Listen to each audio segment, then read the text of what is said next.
You talking to me?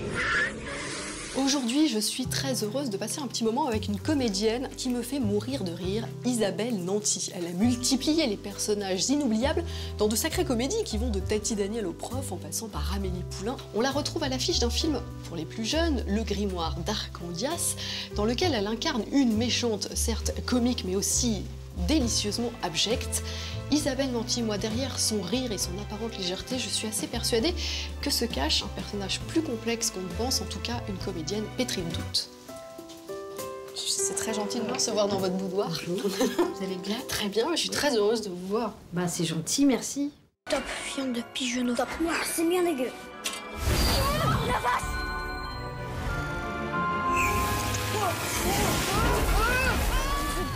C'est la cata. Donne-moi cette bague! Elle m'a piqué la bague. Quoi? Chère Isabelle, dans ce film, vous incarnez une méchante. Alors, on est dans un film pour enfants, et pourtant, je trouve qu'elle a quelque chose de très noir. C'est quand même un personnage qui est prêt à assassiner des enfants pour arriver à ses fins. C'est ça qui vous a titillé ou... Elle est horrible. C'est une femme atroce. C'est une ogresse.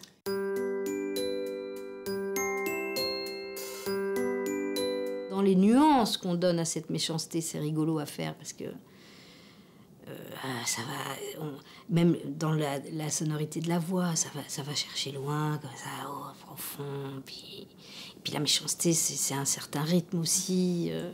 C'est la violence, la colère, le truc d'où ça vient en fait. C'est assez rigolo à faire. Est-ce qu'il y a un petit morveux? Vous cherchez la merde ou quoi? La ferme, grosse vache. Choc, Max, choc. J'aime bien dire qu'elle est bête et flasque. Vous arrivez le matin sur le tournage, on vous maquille pas, on vous salit.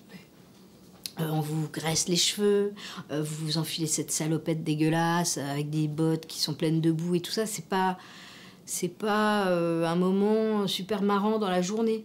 Bon, mais après, les metteurs en scène vous donnent à manger, vous font faire marcher votre instrument à jouer, avec toutes les évocations de méchants qu'on peut imaginer, tout ce qui a bercé aussi notre culture de cinéma. Les contes, peut-être, vous parliez d'ogresse au début. C'est les contes, mais moi, j'avais plus des images de Nicholson dans Shining ou de Christopher Walken dans certains personnages, ou de ces gens comme ça qui deviennent comme des mécaniques à tuer, des mécaniques à plus réfléchir. Clébard de merde, même pas capable de choper de petits mollusques à roulettes, là. Viens là, Baxter, viens.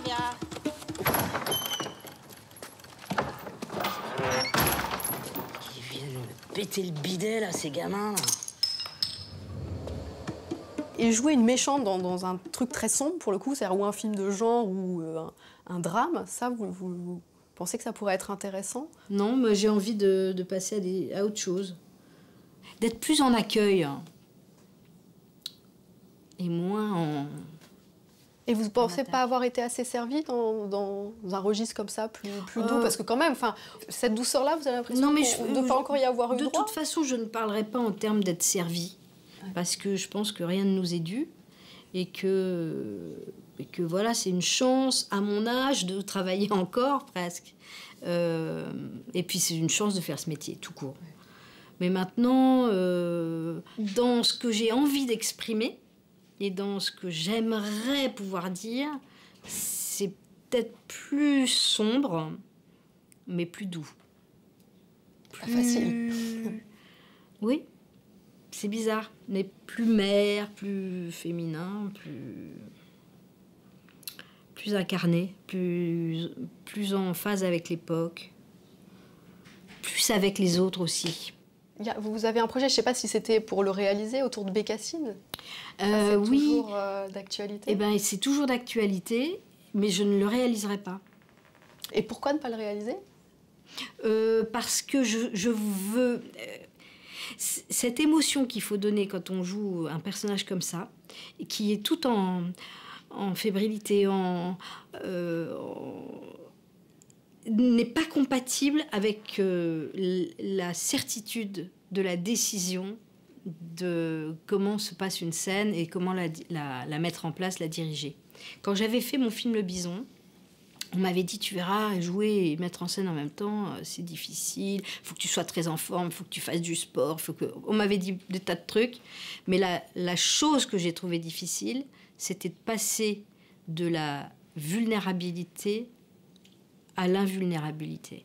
C'est-à-dire que quand même, pour être avec une équipe, il faut au moins donner l'apparence de savoir ce qu'on veut faire. Alors que dans un personnage... justement, c'est le doute qui est notre meilleur outil.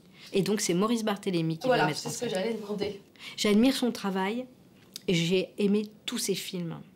Je trouve que c'est un vrai metteur en scène. Il a un monde à lui, ça va être chouette avec lui.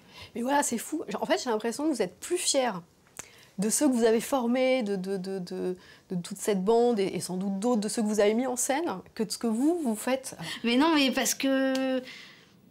Mais non, moi j'ai envie de faire des trucs, j'arrive pas à les faire, ou j'ai envie que la vie soit d'une certaine manière, et puis ça n'arrive pas. Donc ma vie, elle est faite, elle est parcourue d'obstacles, pas de frustration, parce que je n'en fais pas une douleur, mais c'est quand même pas un long fleuve tranquille. Donc le doute est mon compagnon de route. Et dans les histoires que j'écris, c'est pour dire des trucs. Donc les trucs, vous n'êtes pas fiers de les dire. C'est des questions que vous posez, donc il n'y a aucune raison d'être fier de poser des questions. C'est juste des questions qu'on pose humblement en essayant que des portes s'ouvrent vers quelques réponses, ou pas. J'ai pas de réponse à donner, mais j'ai plein de questions à poser. On verra.